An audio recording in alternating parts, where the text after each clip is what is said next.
Was-was itu ada dua. Satu dari dalam diri, satu dari luar diri. Yang dari luar diri ini ada syaitan bertubuh manusia, syayatinul insi. Dan yang kedua, syayatinul jinni, setan jin. Apa yang dia bawa? Was-was. Kita kalau zikir, kalau ngaji, kalau belajar sholawat, nanti mengalami pengalaman spiritual, itu ada bisikan atau kadang batin kita dibuka oleh Allah. Kadang-kadang kita keasikan di situ. Dan kebanyakan yang tergelincir, itu orang yang dibukakan dalam bab mukasyafah fisyifa atau mukasyafatut tibbiyah, dalam bab mengobati. Hanya engkau tujuanku, bukan pengalaman-pengalaman batin itu. Tapi bertemu engkau yang maha batin. Merasa dipandang oleh engkau yang maha batin. Itulah tujuanku. Tanya sama antum gak doa? Kalau rezeki pasti nyampe gak? Antum gak nyembah Allah, nyembah tepekong, nyembah Yesus, nyembah Wisnu, Siwa, apapun, terserah. Tapi kalau rezeki nyampe gak? Nyampe.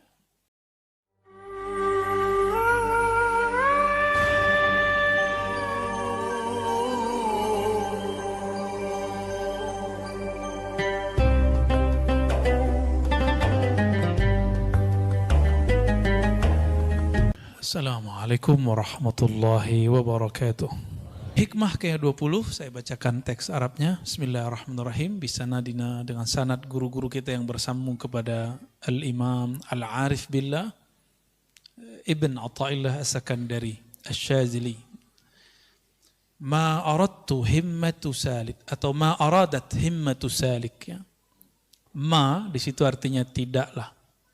Karena di belakangnya nanti ada kecuali, ya. Ma aradat himmatu salik, tidaklah berkehendak himmah, keinginan atau semangatnya seorang salik, antaqifa indama kushifa laha, untuk wukuf, wakaf. Wakaf artinya apa? Kalau kita sebut wakaf, itu artinya apa? Berhenti. Maka harta wakaf itu harta yang diberhentikan kepada Allah. Seharusnya kita nggak banyak syarat kalau sudah wakaf itu. Ya, makanya kita kan suka kasih syarat, ya. Antaqifa indama kushifa laha. Engkau wakaf, engkau berhenti ketika dibukakan baginya himmah salik. Maksudnya begini. Kita kalau zikir, kalau ngaji, kalau belajar sholawat, nanti mengalami pengalaman spiritual, itu ada bisikan atau kadang batin kita dibuka oleh Allah. Kadang-kadang kita keasikan di situ. Dan kebanyakan yang tergelincir, itu orang yang dibukakan dalam bab mukasyafah fisyifa atau mukasyafatut tibbiyah, dalam bab mengobati. Ini banyak. Atau dalam bab kashful uyub, dibukanya aib orang lain. Kita banyak yang senang di situ. Tapi sekarang untuk kasyaf nggak perlu pakai ilmu rohani, cukup buka YouTube. Ya, mau lihat nih si orang nih buruknya apa, kesesatan si fulan. Jangan percaya, jangan percaya. Ya, karena itu YouTube. Ya. Ya, sepakat ya? Buka FB. Oh, di FB begini. Jangan percaya. Jangankan bagian sosial media, bahkan pengalaman rohani pun gak boleh berhenti. Gak boleh percaya di situ. Karena di dalam batin akan ada yang memanggil. Akan ada yang memberikan irsyad. Petunjuk, apa katanya? Illa wanadathu hawatiful haqiqah. Orang-orang yang mengikuti was-was tadi, ya, ilham-ilham al-YouTubiyah, ilham-ilham al-Facebookiyah dan sejenisnya, apalagi ilham-ilham nafsiyah. Ya, khatir, namanya khatir, masuk ke hati, masuk ke pikiran, bikin gelisah. Dan salah satu yang paling berbahaya adalah ciri-ciri dari syaitan dan nafsu jiwa, munculnya syak, itu pertama. Yang kedua, su'uzzan, buruk sangka. Yang ketiga, gelisah. Nah, turunannya nanti tengkar sama orang, berselisih sama kawan. Bisa-bisa rumah tangga pecah. Bisa-bisa pertemanan rusak.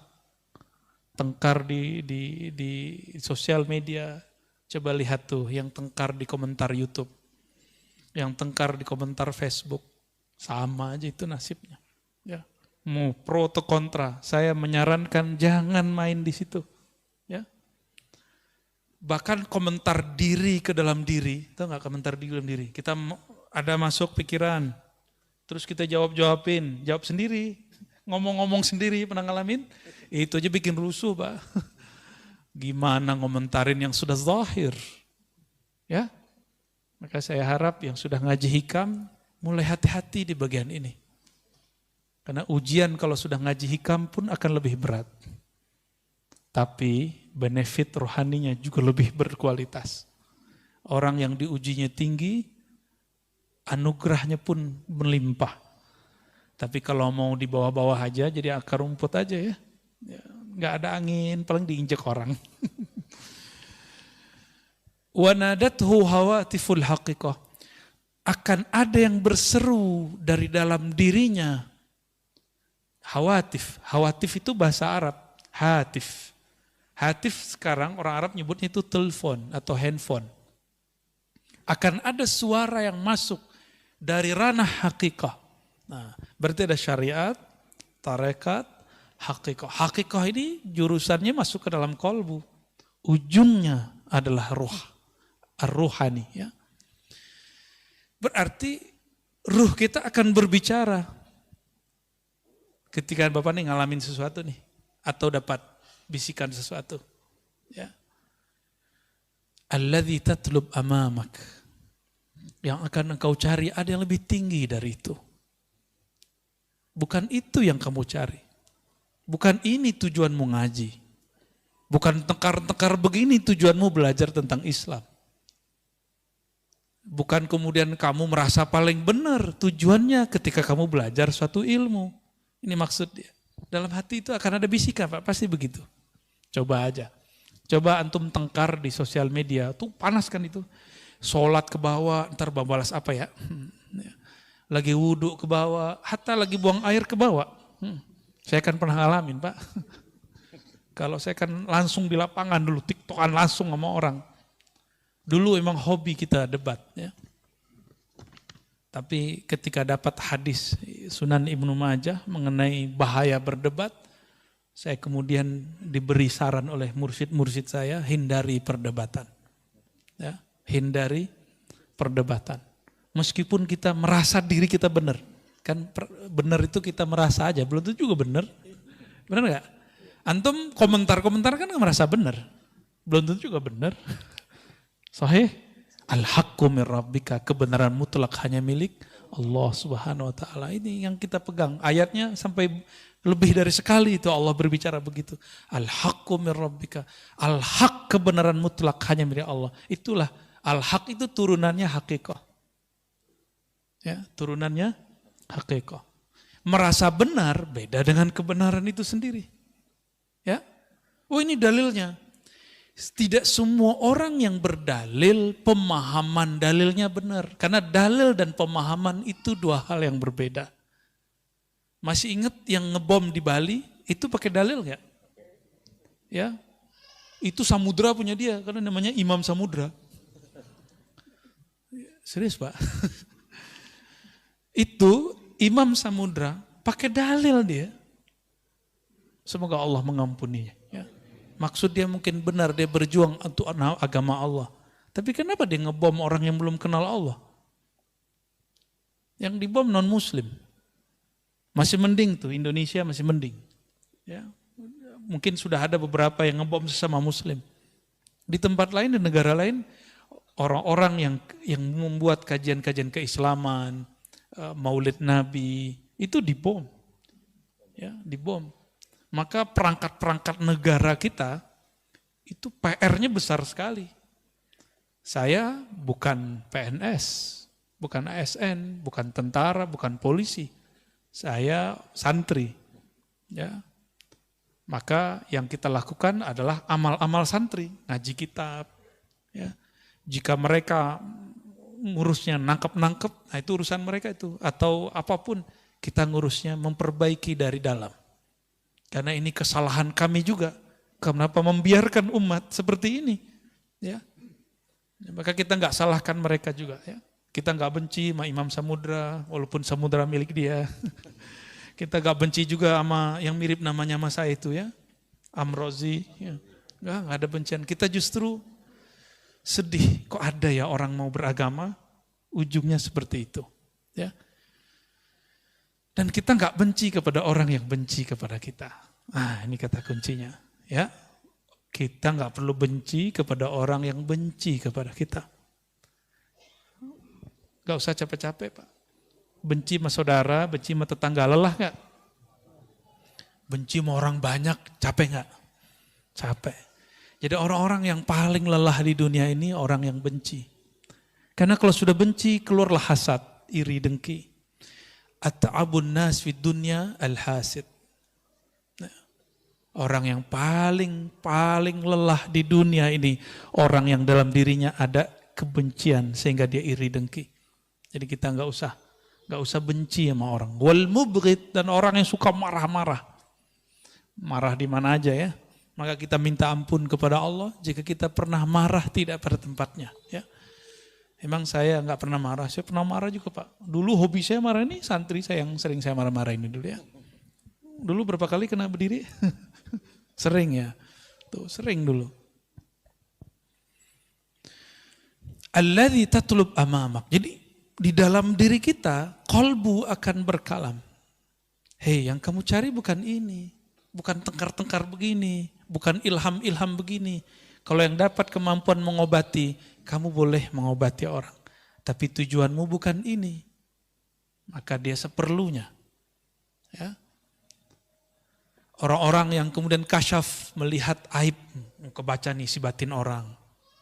Bukan untuk itu. Nanti batinnya akan ngomong, tujuanmu bukan untuk mengetahui kualitas batin orang. Ya. Hal itu hanya boleh untuk seorang mursyid. Jadi hanya mursyid yang boleh dikasyafkan tentang kualitas batin seseorang. Tapi kebanyakan mursyid nggak mau juga. Karena mursyid takut jika dia mengetahui aib orang lain. Ini saya udah banyak ketemu mursyid-mursyid ahli kasyaf, itu nggak ada yang suka. Minta diangkat itu. Ya Allah angkat ini. Dan rata-rata mursyid saya, mazhabnya mazhab husnuzon. Apa artinya? Alirannya berbaik sangka, jarang yang berburuk sangka. Wala tabarrajat zawahirul mukawwanat illa nadathu haqa'iquha. Tidaklah silau zawahir penampakan mukawwanat alam. Alam itu ada alam yang zahir, ada alam yang batin. Alam fikiran termasuk ilmunya, ini Bapak faham sesuatu itu udah alam. Alam pemahaman namanya. Apalagi merasakan suatu pengalaman zikir. Ya. Pengalaman zikir, ada macam-macam Pak. Ada teman kita yang waktu zikir dia nggak ngerasa badannya ada. Ada yang zikir udah berkali-kali nggak ngerasa apa-apa juga ada. Ah, ini ujian. Ketika si temannya bercerita, saya kalau zikir terasa begini. Temannya bingung, lah dia bisa ngerasa gitu, kenapa aku enggak? Ini ujian buat dia. Apakah dia zikir nanti ingin merasakan itu? Atau dia zikir ingin mendapatkan ridha Allah Subhanahu wa ta'ala. Atas dasar itulah masyayikh kita memberikan satu doa kalau mau zikir. Ilahi anta maksudi. Ya Rabb, hanya engkau tujuanku, bukan pengalaman-pengalaman batin itu. Tapi bertemu engkau yang maha batin. Merasa dipandang oleh engkau yang maha batin. Itulah tujuanku. Jadi batin-batin yang lain gak penting Pak, udah ketemu Allah. Ya. Kalau antum sudah bersama pemilik yang zahir dan batin, masih butuh gak itu? Nggak perlu. Maka pengalaman-pengalaman tuh simpen aja lah. Ya. Ini banyak yang mengalami sesuatu, nggak udah saya ceritain ke orang dah. Ya. Hatta nggak usah ceritain ke saya lah. Ya. Saya juga punya pengalaman rohani dan saya nggak banyak ceritain ke orang kok. Tapi yang penting-penting saya ceritakan. Untuk apa? Untuk tarbiyah. Bukan untuk apa-apa juga. Ya. Simpan aja, tulis sendiri, jadikan diary. Dari pengalaman rohani. Nanti kalau sudah berapa lama antum dikasih petunjuk oleh Allah. Mana yang dari setan, mana yang dah halu. Ada yang halu loh Pak. Ya. Serius ada yang halu. Namun kalau orang sudah mengerti bab ini, dia akan tahu ya, secepatnya, nggak lama. Ya. Nah di sini kita harus hati-hati. Apa bisikan yang di dalam hati ketika kita kasyaf, ketika kita melihat sesuatu? Innama nahnu fitnatum fala takfur. Itu semua yang kita lihat dia akan berbicara secara sir. Kami yang engkau lihat ini, kami yang engkau alami ini, kami yang engkau peroleh ini hanyalah ujian. Fala takfur, jangan kufur nikmat. Jangan kufur nikmat. Ya, banyak yang kufur nikmat di situ. Ya. Maka di sini beliau mengatakan di syarahnya waghammid aynaik an dzalik wa la taltafit ilaih wa dum ala sulukika wa sayrik. Udah pejemin aja matanya, enggak usah pandang itu ya. Thariqah saya ngaji, ta'lim wa ta'allum. Al-ilm. Jadi thariqatuna thariqatul ilmi wa ta'allumi wa ta'lim. Tiga itu. Thariqat saya, thariqah ngaji. Ngaji itu ada ilmunya, ada ta'allumnya, belajarnya, ada ta'limnya. Berarti ada maklumnya, ada yang dipelajari. Maka kemana-mana kita sering bawa kitab. Ini bukan gagah-gagahan. Tapi kita nggak mau ngulangin hal-hal yang nggak perlu diulang. Dan saya ingin berbagi kepada masyarakat, terutama yang minat kepada kajian keislaman, apa yang kami baca di pesantren minimal Bapak Ibu juga dengar. Dan asik ya. Walaupun nggak bisa baca kitab, gimana? Senang nggak? Ya, merasa disihir nggak? Karena udah ada yang bilang saya menyihir. Ya. Alhamdulillah. Sejak kapan saya belajar sihir Pak? Ya.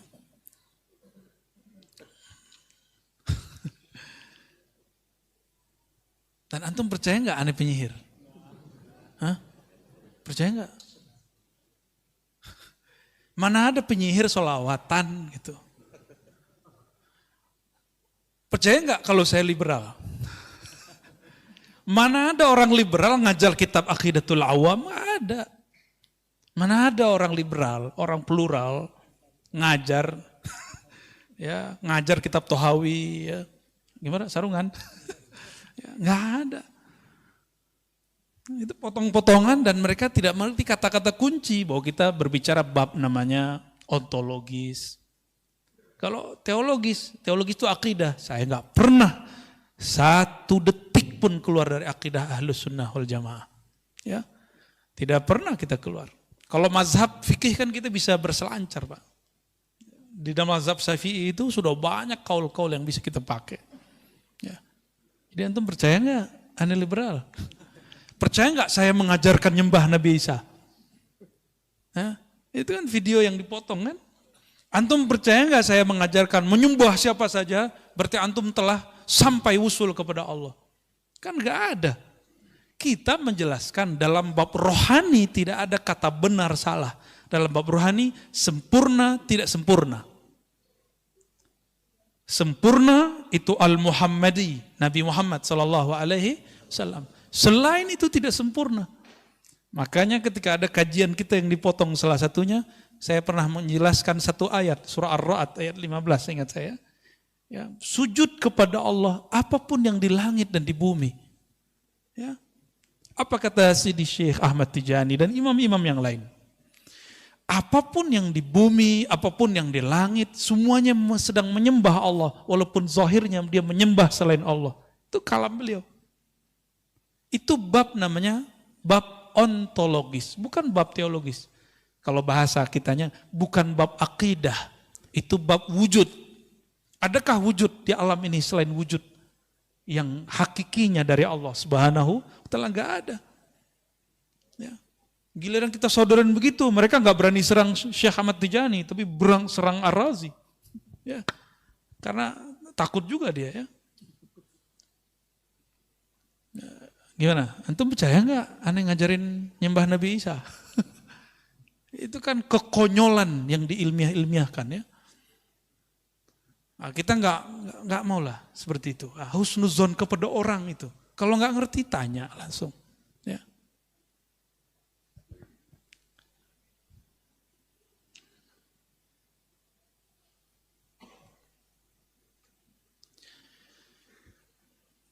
Was-was itu ada dua. Satu dari dalam diri, satu dari luar diri. Yang dari luar diri ini ada syaitan bertubuh manusia, syayatinul insi. Dan yang kedua, syayatinul jinni, setan jin. Apa yang dia bawa? Was-was, yuwaswisu fi sudurin nas. Ya, dia mewas-waskan manusia. Ya, maka saya menghimbau siapapun, tolong jangan terlibat perdebatan, pertengkaran yang ada di sosial media. Karena itu akan membawa was-was. Unfriend aja ya. Saya pernah menyampaikan dalam kajian Mukhtasar Ihya, imam kita Imam Syafi'i. Ini mazhab Syafi'i bukan? Ya, untuk mazhab yang lain juga boleh nggak apa-apa. Tapi ini imam kita ya, imam kita semua. Imam Syafi'i pergi ke pasar ya. Nyampe di pasar, ada orang ngomong menghina-hina, kata-kata kasar. Ya. Di belakangnya ada murid beliau, santri beliau namanya Al-Buwaiti. Kita sekarang nyebutnya Imam Al-Buwaiti. Apa kata Imam Syafi'i? Tutup telingamu, jangan dengarkan sampah-sampah. Karena ini semua adalah sampah yang akan membuat bau pendengaranmu, akan mengotori pandanganmu. Ternyata manhaj ini dipakai oleh gurunya Imam Abul Hasan Al-Asy'ari, namanya Abul Hasan juga ya. Imam Abul Hasan yang ini, beliau mengatakan ketika 3 muridnya datang, apa kata beliau, Abul Hasan ini? Kalian tidak usah memandang wajahku. Jadi belajarnya di belakang tirai. Karena kalian baru saja melewati pasar, di pasar mata kalian baru saja dikotori. Kalau kita kan bilang cuci mata. Kalau beliau bilang enggak, kalian habis ngotorin mata. Nanti kotorannya nyebar ke saya. Jadi ternyata beliau ini kasyaf. Karena kasyaf Allah bukakan pintu rohaninya. Jika dia memandang mata, dia tahu antum habis kalian nonton bokep, itu dia tahu. Ya, habis ngeliatin aurat orang, habis buka status yang nggak benar, habis tengkar di Facebook, itu dia tahu. Kalau zaman sekarang ya, kalau dulu seperti itu. Maka dia nggak berani lihat, dia khawatir membaca aib orang lain. Tuh. Ada Al-Baqillani, ada imam-imam ya, Isfaraini ya. Ada Fawraq ya, banyak sekali. Itu yang tiga itu saksi. Bahwa gurunya wali-wali Allah kasyaf. Ya. Nah ini kasyaf ini terjadi di beliau dan Allah tidak angkat. Karena Allah tidak angkat maka dia tutup. Dia lebih baik tidak melihat mata seseorang. Coba kalau kita buka atu-atu kan gawat Pak. Ya. Di mata saya juga udah banyak maksiat ya.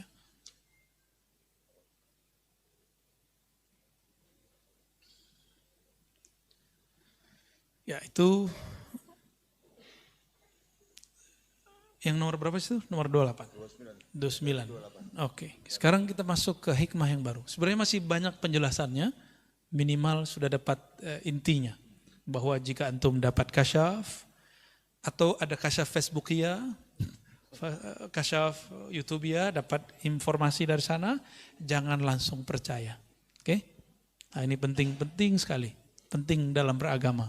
Capek ya. Enggak perlu, tidak membuat hati kita tenang, tinggalkan. Sepakat? Ya. Oh dia memancing emosi saya. Nah ini ujian buat kita. Ya maklum sih manusiawi ya. Makanya sebaiknya daripada debat hindari. Jangan ketemu, gak usah ketemu. Oh kita diremehin mah dia, harga diri gue di mana kan gitu. Ya itu ujian antum di situ, merasa diri berharga. Ya. Bismillahirrahmanirrahim. Hikmah yang berikutnya 29. Di kitab saya 21 ya. Kitab saya cetakan Darut Taqwa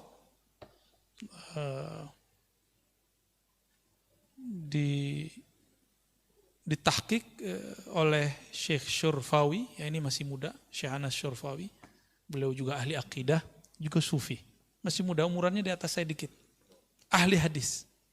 Ya, ahli hadis juga, ahli akidah. Pernah di Indonesia beberapa lama. Semoga beliau dirahmati oleh Allah Subhanahu wa taala. Talabuka minhu ittihamun lahu wa talabuka lahu ghaibatun minka anhu wa talabuka li ghairihi liqillati haya'ika minhu wa talabuka min ghairihi liwujudi bu'dika anhu.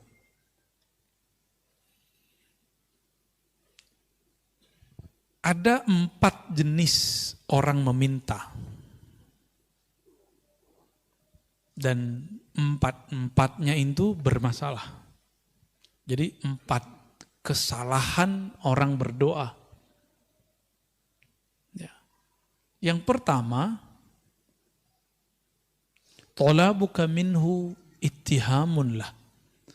Engkau memohon, meminta kepada Allah, minhu, kepadanya Allah, ittihamun, tapi engkau menuduhnya, ya,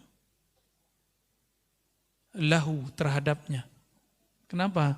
Engkau meminta karena engkau berpikir dia lupa terhadap rezekimu.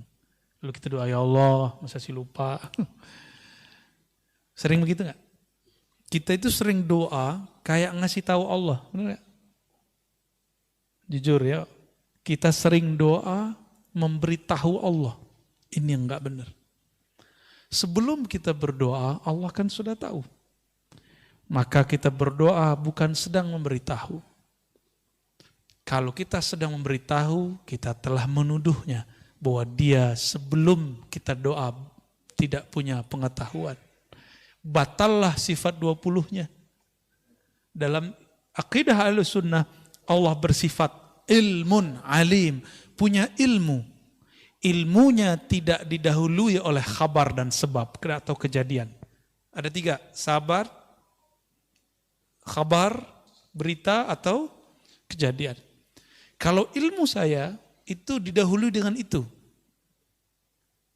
Sabab itu bisa jadi ngaji, saya belajar dulu, khabar dikhabari orang, atau kejadian hadisatun terjadi dulu baru faham, ya nggak, benar nggak? Kita husnuzon nih sama seseorang, ternyata maksud dia nggak baik, ya, dan itu sering Pak, sering. Ya, saya nggak tahu dan saya berdoa untuk nggak perlu tahu isi hati antum yang hadir ini. Saya husnuzon saja. Mungkin ada yang niatnya tulus, ada yang niatnya coba dulu kalau asik dengerin, terusin kalau enggak. Ada yang pengen cari bahan lah untuk dipotong-potong, terserah antum ya. Allah tidak pernah tidur dan Allah lebih dahulu tahu. Sebenarnya sisi kisah dikasih tahu. Cuma nggak boleh aneh kasih tahu. Di antara wajah-wajahnya kan kelihatan ya. Itu wajah nggak bohong Pak. Mata itu bisa berbicara seperti Imam Abul Hasan tadi. Bisa ngomong dia. Atau hati-hati aja ketemu dengan orang-orang yang kolbunya selalu dekat dengan Allah Subhanahu wa ta'ala ya. Maksudnya bukan saya ya. Kalau mas saya terserah antum lah ya. Wa talabuka. Nah, sebelum masuk yang kedua. Jadi kebanyakan kita doa ngasih tahu Allah. Berarti kita buruk sangka Allah sebelumnya tidak tahu. Saya mau tanya sama antum. Antum gak doa, kalau rezeki pasti nyampe gak? Antum gak nyembah Allah, nyembah tepekong, nyembah Yesus, nyembah Wisnu, Siwa, apapun, terserah. Tapi kalau rezeki nyampe gak? Nyampe. Jadi jangan heran kalau ada di Indonesia, apa istilahnya 9 naga, lebih kaya. Ya wajar, mereka rajin nyari kok. Kita kan ngomeng doang, ngemeng ya. Kita cuma bisa komentar-komentar, oh 9 naga, 9 naga. Kita nggak mau seperti mereka mencari. Alasannya zuhud. Ya. Islam itu 2 rukunnya itu mesti pakai duit Pak, pakai harta.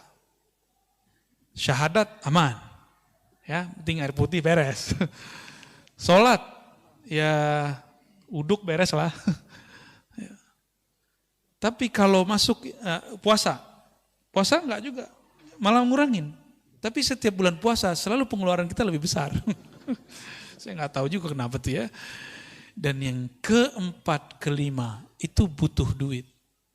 Bahkan seakan-akan Allah berpesan, kamu carilah dunia supaya kamu bisa berbagi. Itulah pesan dari rukun Islam yang keempat.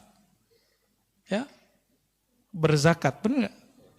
Coba antum kalau nggak nyari duit gimana? Bisa berbagi nggak? Tapi ada tauhid di situ. Wa mimma razaqnahum yunfikun. Nahnu narzuquka. Kamilah yang menghantarkan rezeki kepadamu. Zahirnya pekerjaan, zahirnya dapat hadiah, zahirnya dapat gaji, zahirnya dapat untung dan segala macamnya. Batinnya Allah lah yang menyampaikan. Karena tidak ada di alam ini kecuali imma fi'lullah, wa imma sifatullah, wa imma ismullah. Di alam ini cuma nama, sifat, perbuatan Allah. Itu aja yang kita lihat. Ya. Jadi mulai malam ini kalau berdoa, katakan di hati, ya Allah yang maha mengetahui isi hatiku. Yang maha mengerti apa yang aku minta. Sebelum aku meminta, engkau telah tahu apa yang aku perlukan. Aku ingin bermanja-manja bermunajat kepadamu. Tuh, inilah pembukaan Hizib Bahar. Allahumma ya Allah, ya Alim, ya Azim, ya Halim, Anta Rabbi wa ilmuka hasbi, fa ni'mal Rabbu Rabbi wa ni'mal hasbu hasbi. Terjemahan bebasnya kayak tadi Pak. Itu teks Arabnya begitu, tapi terjemahan bebasnya kayak tadi. Ya. Saya sudah lama doa Tat, belum dikabulkan. Nah, berarti antum nuduh Allah nggak denger atau nuduh Allah lupa. Kayak proposal aja.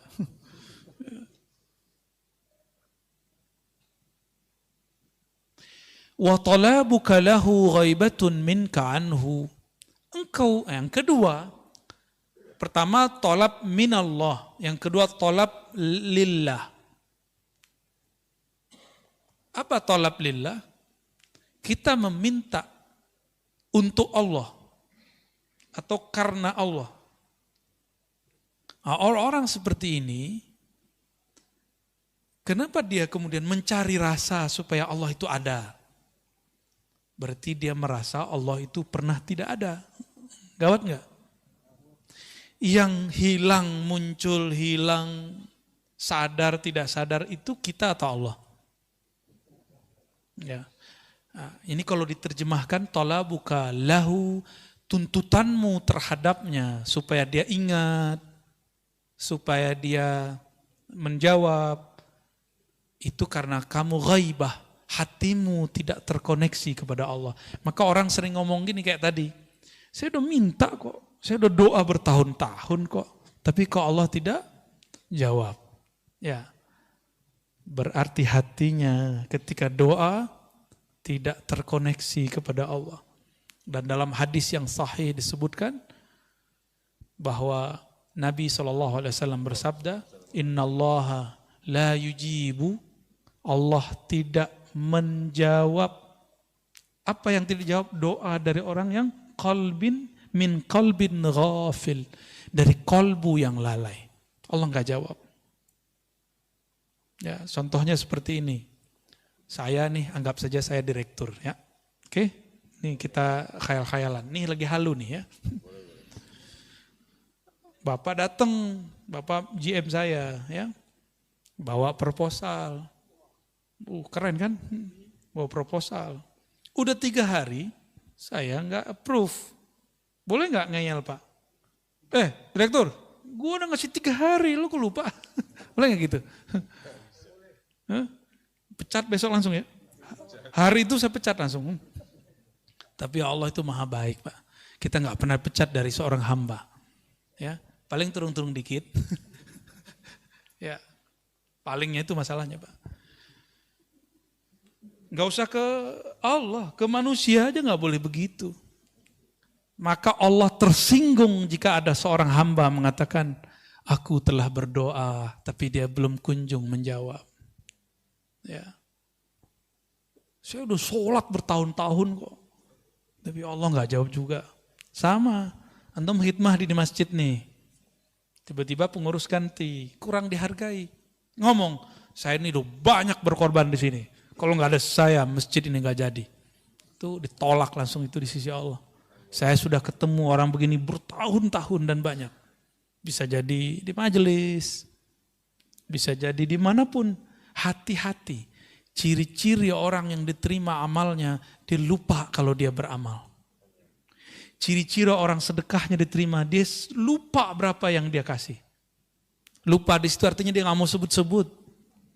Ciri-ciri orang yang diterima pengabdiannya, dia tidak merasa telah mengabdi kepada Allah ya. Kepada rumah Allah, karena majelis-majelis yang kita, ini kan majelis nih Pak. Ya kalau bukan karena saya nggak jadi, tunggu setelah ini antum diuji. Ya, saya setiap kali ngomong begitu saya diuji sama Allah dari kecil Pak.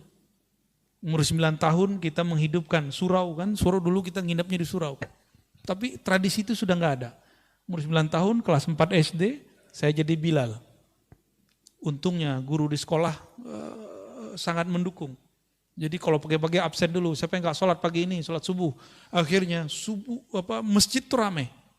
Kita nginep di masjid, nginep di surau. Ya, sayangnya guru kita sudah sepuh, tidak siap lagi mengajar. Ya, sudah nggak sanggup mengajar. Tapi kita punya kenangan dulu nginep di surau, rame itu. 1 shaf, 2 shaf. Terbesitlah di hati, ada was-was. Kalau nggak karena kamu, nggak rame di masjid, nggak rame di surau. Besok Bilal saya diganti. Gila.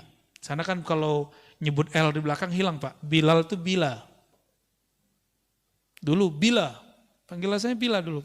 Bilal ya. L-nya hilang. B-nya ganti pakai G. Gila. Habis ngomong begitu. Ya.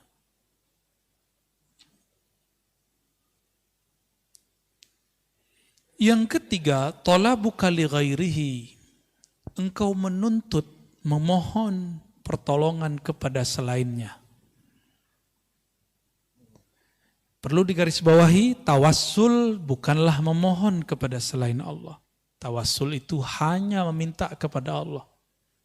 Terus kenapa perlu menyebut nama guru-guru?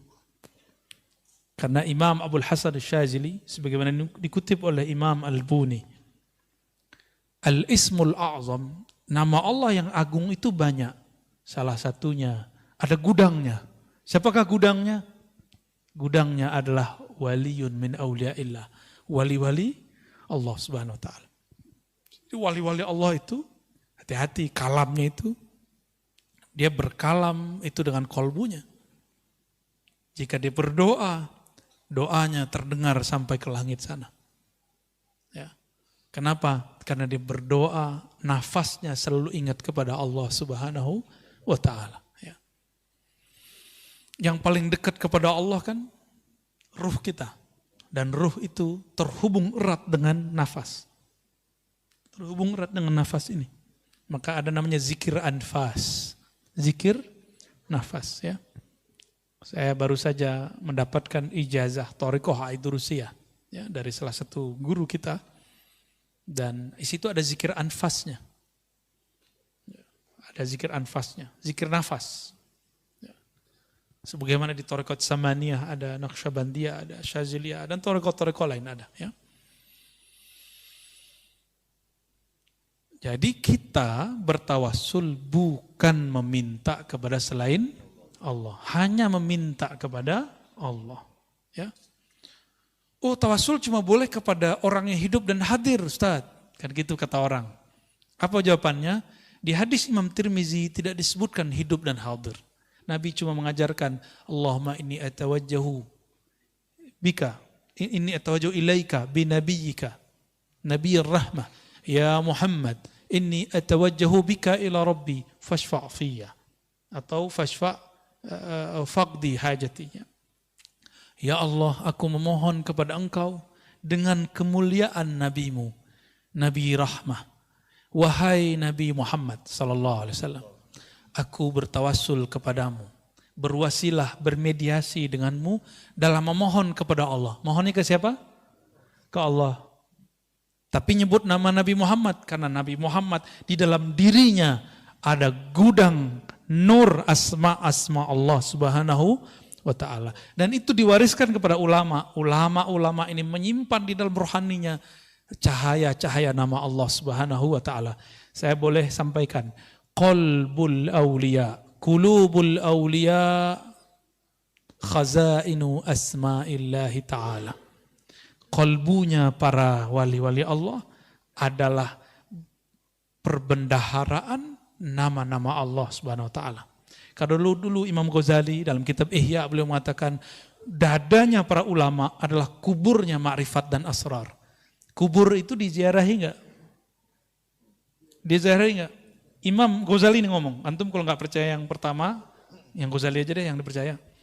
Kalau aneh kan ngomong, kolbunya para aulia adalah kumpulan, gudang, nama-nama Allah Subhanahu wa ta'ala. Sedangkan Imam Ghazali lebih dahsyat lagi, beliau berkata, apa kalamnya? Sudurul ulama kuburul ma'arif, kuburul ma'rifah wal asrar. Dada para ulama adalah kuburan daripada ilmu ma'rifat dan rahasia. Itu sebabnya ulama dikunjungi. Ya, itu sebabnya ulama dikunjungi. Ya, saya pun senang ziarah ke ulama. Kalau ke saya nggak usah dulu lah, ngaji-ngaji aja. Nggak usah soan-soan dulu lah, belum pantas ya. Belum pantas aneh disoan-soanin ya.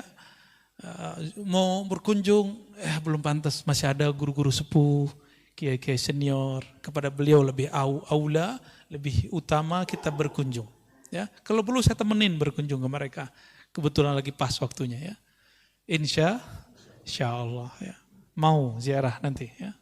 Ziarah bareng-bareng kita mau. Insya Allah. Nah, kenceng. Semoga COVID-nya nggak bekerja banyak ya. Ini karena mau libur sengaja ya, jangan terlalu euforia. Siapa tahu nanti ada virus baru. Nah, itu maksud dari pemimpin kita ya. Ini udah nggak pada pakai ini nih. Ya, ini rahasia kita aja ya.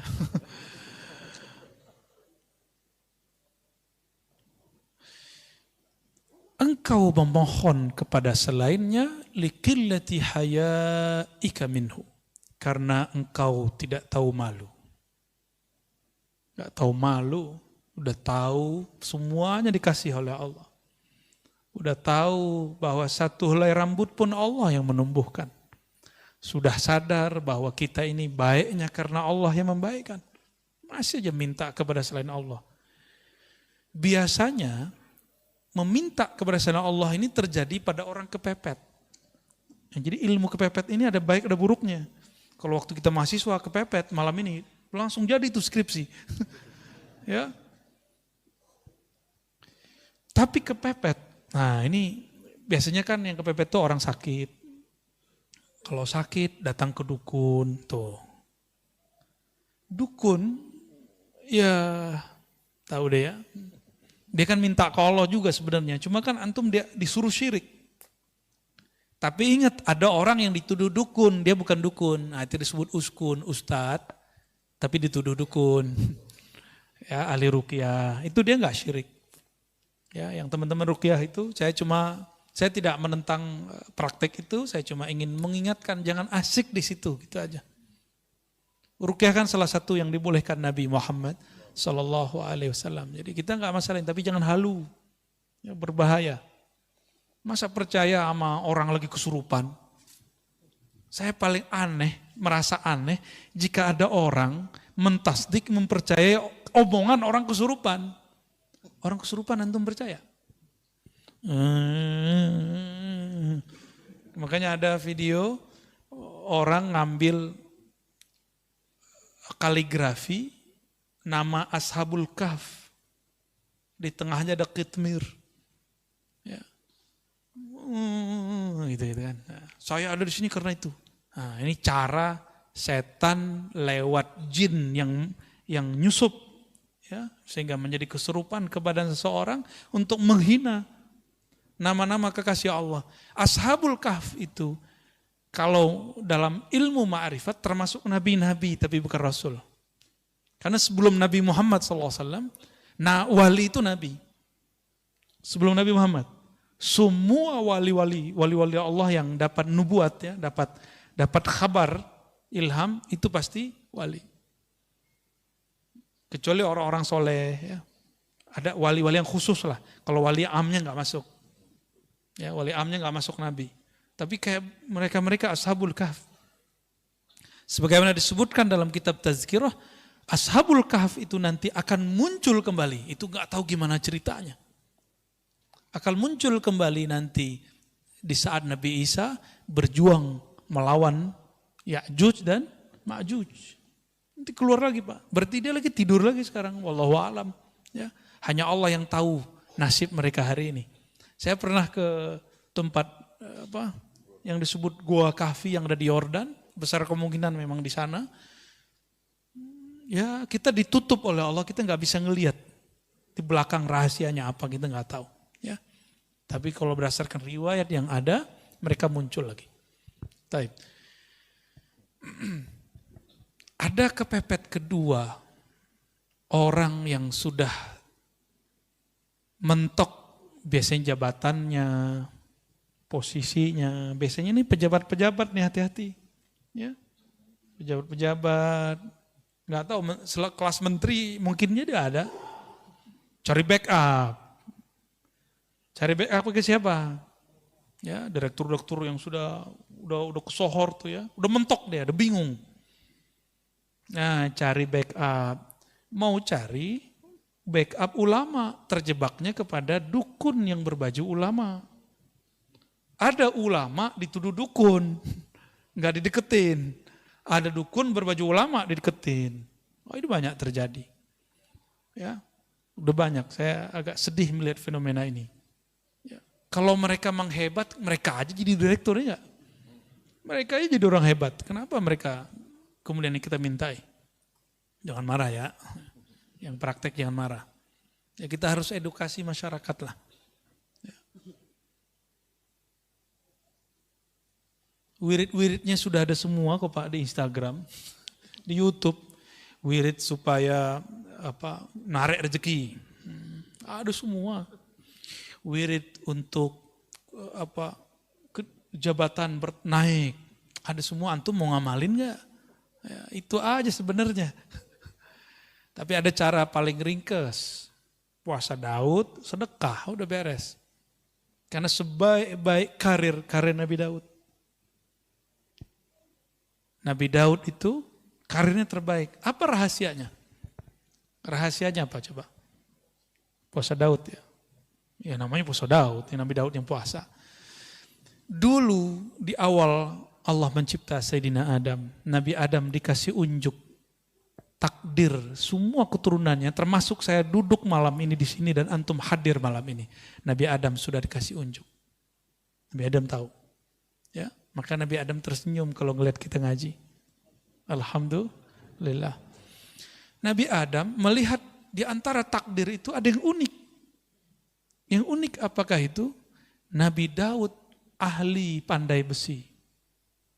Dia akan bisa menciptakan senjata-senjata yang hebat. Tapi umurnya tidak cukup. Umurnya barangkali cuma sampai umur 60-70. Anggaplah 70. Dia mati, meninggal.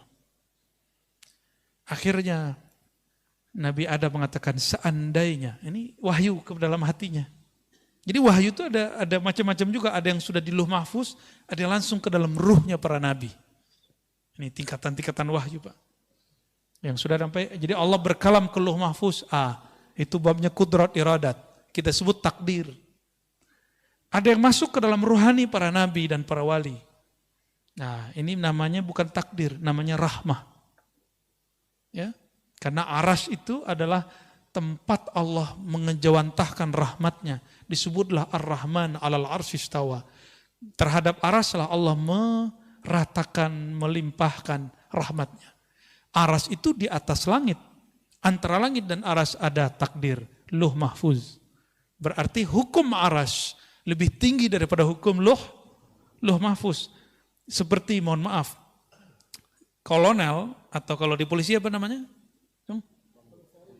Kombes punya suatu kebijakan. Terus ada atensi dari jenderalnya, jenderal bintang 1. Berubah nggak dia? Berubah. Di dunia aja begitu, gimana di langit nggak? Ini kan cuma imitasi yang di sana. Yang ada di alam ini adalah imitasi. Apa arti imitasi? Ya, tiruan yang di sana, yang hakiki yang di sana.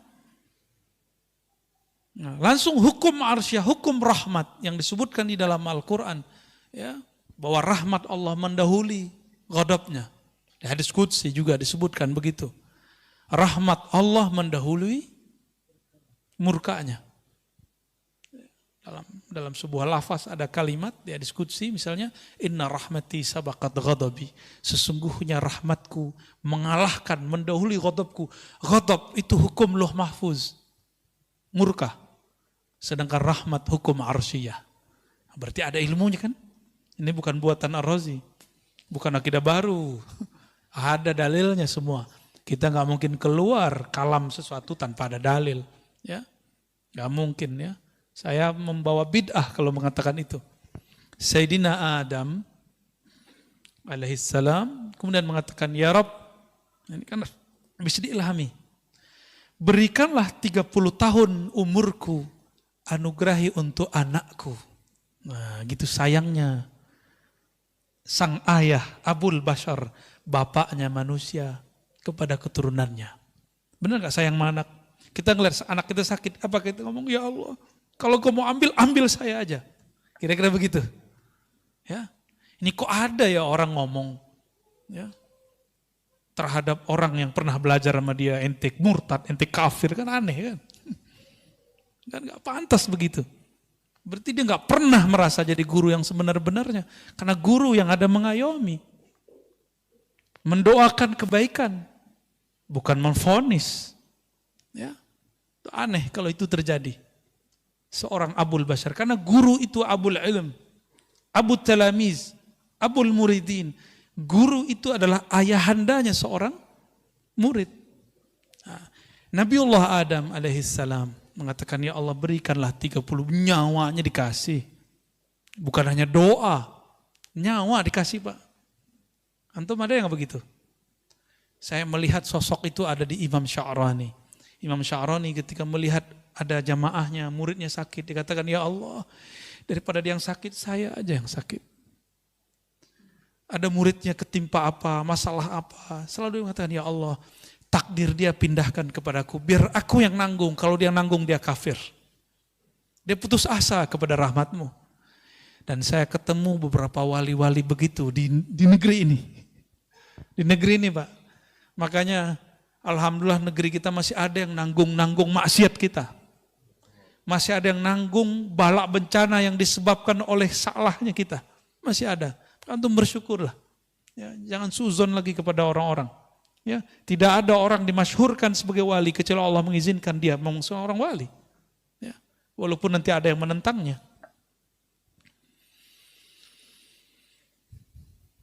Akhirnya Sayyidina Adam, takdir rahmah mengalahkan takdir kudrat iradat. Diberikanlah 30 tahun. Apa yang terjadi? Setelah umur itu dikurangi, berarti umur Nabi Adam berkurang. Datanglah malaikat maut mengatakan, Mas Adam, sekarang saya datang mau menjemputmu. Wah, jemput gimana nih? Kan jatuh gue masih ada 30 tahun lagi, kira-kira begitu. Loh, kan bukannya dikasih sama anakmu, udah dipindahin, di Lauh Mahfuz sudah diganti. Oh, nggak bisa, saya lupa, nggak ada saya ngomong begitu. Itulah awal nisyan, ya, waqa'a ala Sayyidina Adam. Awal kelupaan terjadi pada Nabi Adam. Atas dasar itulah kata Nabi Muhammad SAW, keturunan Nabi Adam pasti akan lupa. lupa sama Allah, lupa sama Rasulullah, lupa sama anak bini ya. Lupa, emang dari sono. Mau gimana lagi? Hukum rahmah terjadi lagi. Nabi Adam ini kan posisinya lebih tinggi dari malaikat maut. Ya Allah, saya lupa. Menurut saya masih ada 30 tahun lagi. Ya udah, 30 tahun lagi Nabi Adam hidup. Malaikat maut pensiun dini. Diundur. Ya udah, gua ngalah deh. Mundur malaikat maut. Ya, lucu juga Pak. Jadi ada semacam negosiasi juga di alam sana. Ya. Menarik nggak cerita begitu? Dongeng apa lagi nih Arazi? Hadisnya sahih kok. Cuma saya ceritakan dengan bahasa kita malam ini. Itu aja bedanya. Ya. Terus Nabi Daud. Ini yang jarang diceritakan. Kenapa kemudian Nabi Daud puasanya sehari puasa, sehari tidak? Itu asrarnya ada rahasianya. Untuk menebus hukum rahmah itu, as-saumu li, puasa itu milikku. Milikku ini hukum rahmah. Maka cara Sayyidina Daud untuk berterima kasih kepada Allah, berterima kasih kepada Nabi Adam, dia berpuasa, puasa Daud. Jadi antum kalau mau ada yang diniatkan ya untuk memperpanjang sesuatu, ini kita buka aja rahasianya ya. Ingin mendapatkan sesuatu, ya sifatnya duniawi atau ukhrawi, bahkan makom kewalian. Puasa Daud. Ya, tapi niatnya saya sarankan supaya enggak kena kitab ini. Ya Allah, aku niat puasa Daud karena Engkau saja. Kalau jabatanku dinaikin ya alhamdulillah. Rezekiku dilancarin ya alhamdulillah. Yang penting aku karena Engkau. Jika nanti antum puasa Daud rezekinya enggak nambah, jangan berhenti puasa Daudnya. Karena kita puasa bukan karena rezeki. Kita puasa karena Razzaq, bukan rezekinya. Kita bukan penyembah rezeki, kita penyembah Allahur Razzaq. Jabatan kita malah kemudian turun. Kata Ustadz ini katanya bisa bikin naik. Malah gak naik-naik. Malah jatuh. Berarti ada rahasia lain. Rezeki kita gak kemana-mana. Banyak orang yang diturunkan di jabatannya. Kalau dia husnuzon, tunggu lahazat. Beberapa saat saja. Sebulan, 2 bulan, bahkan tidak lama. Allah carikan ganti yang lebih indah. Selalu begitu. Akhirnya Sayyidina Daud, seumur hidupnya dia berpuasa. Berpuasa sehari, puasa besok tidak. Untuk kompensasi hukum rahmah. Hukum rahmah. Hukum rahmah, hukum kasih sayang. Ya, supaya tanda terima kasihnya nyambung kepada Allah SWT. Ya, sudah pernah dengar masalah ini sebelumnya? Ya, udah kali ya. Kentara ini dituduh bid'ah lagi. Wa talabuhu min ghairihi. Talabuka, engkau meminta, yang keempat, engkau meminta kepada selainnya. Pertanda engkau memang jauh darinya. Ya. Maka datang kepada, mohon maaf ya, pakai media-media. Saya tidak mengharamkan raja, wafak, wifik, karena ada ilmunya. Ada sanadnya. Karena Ibnu Taimiyah pun membolehkan raja. Gak percaya, buka kitabnya sendiri. Ibnu Qayyim menyebutkan risalah dalam kitab At-Tibbun Nabawi tentang raja. Di piring, ditulis, disiram, minum. Ada Pak. Gimana, syirik gak tuh? Kalau ada yang mengatakan dia bermanhaj salaf, lalu mengatakan itu syirik, dia telah mensyirikkan Syekhul Islam Ibnu Taimiyah. Ya, mensyirikkan Syekhul Islam Ibnu Qayyim Al-Jauziyah. Berani. Kalau Ar-Razi ente berani syirikan, tapi Ibnu Taimiyah berani enggak ente syirikan? Ya. Kalau Ar-Razi silakan dibid'ahkan, tapi berani enggak membid'ahkan Ibnu Qayyim Al-Jauziyah? Enggak berani mereka. Ya, beraninya sama kita doang ya. Akhirnya kita ini cuma memuja, memuji, menghormati orang yang sudah wafat, yang sudah mati, yang hidup kita enggak hargai. Ya, nunggu dulu dia mati, baru ente kemudian nangis. Ya. Nunggu dulu sang wali, sang ulama, sang kiai mati, baru nangis-nangis. Dulu saya nggak ngaji kepada dia. Mau sampai kapan ngomong begitu terus ya? Wali setiap saat akan ada yang wafat. Ini sudah banyak wali yang wafat, Pak. Maka ulama-ulama muda harus bersiap-siap mempelajari ilmu ma'rifatullah supaya dia bisa mewarisi tugas-tugas kerohaniannya. Ya, harus. Kalau nggak ada wali-wali itu negeri ini nggak dijaga oleh Allah Subhanahu wa taala ya. Kita yang minimal jadi wali murid lah ya.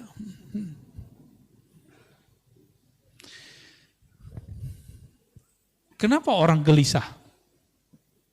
Tahu kenapa orang gelisah?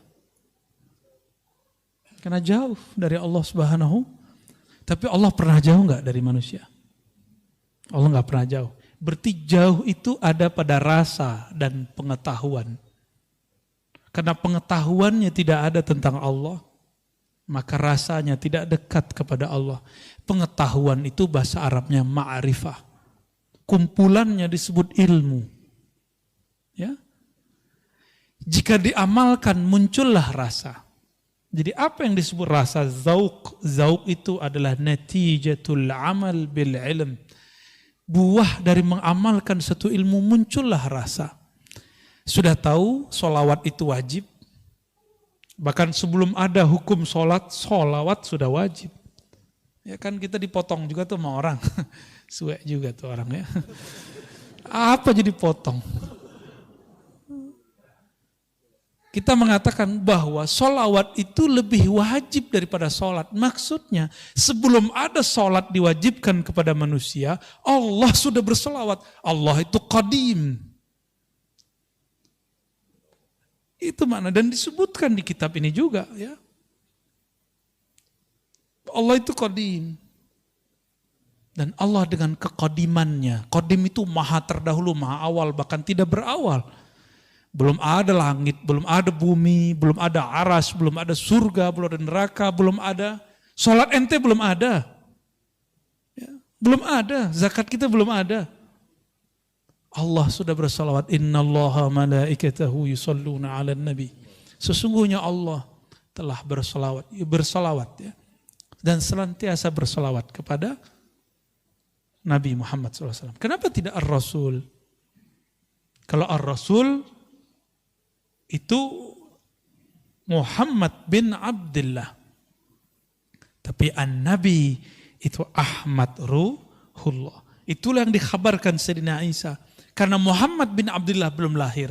Tapi Sayyidina Isa Ruhullah Saghir, Ruhullah Minor. Dia mengenal Ruhullah Kabir. Apa kata dia? Nanti di akhir zaman Ruhullah yang Kabir itu, yang agung, wa innaka la'ala khuluqin azim, yang azim itu akan lahir, akan muncul. Ismuhu Ahmad. Namanya Ahmad, tapi Abdul Muttalib ngasih nama cucunya Muhammad. Apakah salah?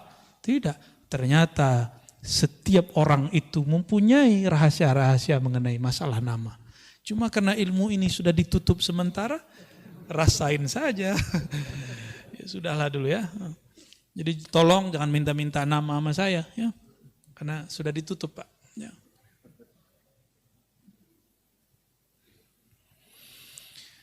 Kalau udah kenal sama Allah, kalau kenal seseorang, udah kenal nih. Orang tua kenal sama anaknya. Anaknya nggak perlu minta, orang tua kirim nggak? Keperluan anaknya, belum? Ya. Anak-anak nggak perlu ngasih tahu SPP Pak, langsung bayar. Jajan harian Pak, nggak perlu ngomong, langsung dikirim. Itu baru kenal kepada ayah, kenal kepada anak. Kira-kira menurut antum lebih dekat Allah kepada hamba atau orang tua kepada anaknya? Maka orang-orang yang mengenal Allah, dia malu berdoa dengan cara yang 4 tadi. Dia pun kalau berdoa, doanya doa manja. Doanya doa manja. Ya seperti anak kita tiba-tiba nelfon nangis, Pak. Gak ada jajan. Padahal jajannya udah ada. Cuma habis duluan. Seperti itu. Karena dia bermanja-manja. Sekedar ingin melepas rindunya kepada orang tuanya. Seperti itu lebih kurang. Ya. Maka berdoalah karena bermanja-manja kepada Allah Subhanahu wa ta'ala. Jangan berdoa itu lagi intimidasi Allah. Ya Allah, saya udah doa nih, udah 2 tahun doa. Masih jomblo aja. Ya Allah, ya Allah. Allahumma sholli ala Sayyidina Muhammad.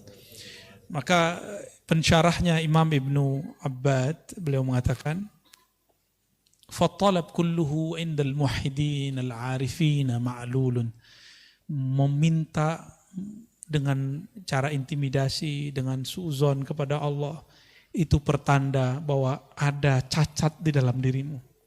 Bahwa engkau belum betul-betul mengenal Allah Subhanahu wa ta'ala. Kita memohon kepada Allah berkah kajian ini, berkah Nabi SAW dan para wali Allah, khususnya Sayyidina Abil Hasan Syazili, Abul Abbas Al-Mursi dan Ibnu Athaillah Sekandari.